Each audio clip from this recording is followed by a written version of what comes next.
We've got Bob Rice on set. I actually spoke to Bob earlier this morning about this deal. I happen to be filling in for Deirdre Bolton this morning on Inside Track. And Bob, you work in private equity. You're an angel investor now. Give me your initial take on this deal. Were you caught by surprise, or did it make complete sense? It makes sense to me. I didn't know it was coming. I was surprised from that point of view, but it makes a lot of sense to me from Microsoft's point of view. I think it's a great strategic move from their point of view. Whether they can implement, whether they can execute is to be seen, because of course they're not well known for their M&A chops exactly. Now, Microsoft just did a deal with Nokia. Yes. Right, that should really push it into the cell phone market. Yes, great deal. This sort of fits into that deal, and that was something you talked about this morning. Explain exactly how. Well, there are a couple of ways. Number one, the Nokia deal really is something that, frankly, I don't think investors have paid enough attention to, because Nokia still has 25–30% of the handset market in the world. And so now they're going to put Windows Phone 7 on that handset. That makes it very attractive. But now Microsoft wants to kind of double down on that bet and add free VoIP services there, so that they're going to say, well, you really have no reason at all not to carry our phone in your pocket.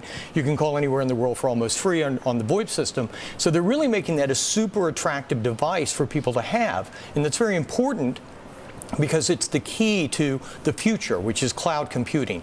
The way you're going to get to the cloud is through that device that you're carrying in your pocket. So this is going to be a fight to the death between Google and Android, Apple and Microsoft. All right, you mentioned the word free, which has been a big criticism of Skype in terms of profitability. When are they going to be able to turn a profit? They've got 663 million users, I think I was reading this morning, globally, but only a fraction of those actually pay for services. Yeah, this is not being done for revenues. And frankly, if they turn it into money by itself, it would be surprising. That's not why they're doing it. They're doing it because, look at Facebook. It doesn't really make any money either, right, or similar. They've got the similar user base in terms of both active and overall users, and so Microsoft is inheriting that. It's essentially getting a high-quality social graph in this same deal that we just talked about. Has other strategic advantages, because if you want to know what people are really doing, who they're really communicating with, who their friends and family really are, look at who they're calling, not who happens to be listed on that long list of 300 people, most of whom you never actually speak to. Okay, well, eBay went through this with Skype. What prevents this from being an eBay Part 2? Well, there are two things. Number one, eBay didn't really know what it wanted to do with Skype. Microsoft has an extremely clear idea, and it's very obvious how it fits into a strategy. Second reason is Microsoft saw it fail once, and so they're, can learn from the mistakes, so exactly. to speak. They know that this isn't frank, and the reality is there is a lot of practical risk, because the Skype founders aren't known for being team players, and they're going to lose some of the senior management there. But Microsoft should be completely on notice about the difficulties in getting this merger to work, and I bet you that Steve Ballmer will be paying 100% attention to this, because I really do think this is a lot of his legacy.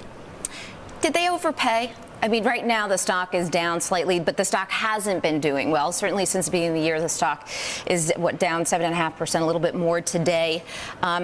They're having a tough time shrugging or getting rid of sort of the bearish investor sentiment out there. Yes, and for that reason, you would say they didn't overpay, because the reason that the bearish sentiment is there is because they haven't shown that they have a clear strategic direction in how they're going to compete in the social, local, mobile world that is now upon us. Everybody's looking at them. Yes, you have this wonderful, wonderful franchise with Outlook and Office, but how are you going to play in the future? And this deal is aimed at solving that. Meantime, $8.5 billion is probably a lot of money to you. It's a lot of money to me, but it's not that much money to Microsoft. I mean, they have over $50 billion in cash. And by the way, this isn't going to dilute earnings, because they're not issuing any new shares. All right. The question is, what do they do with the remainder?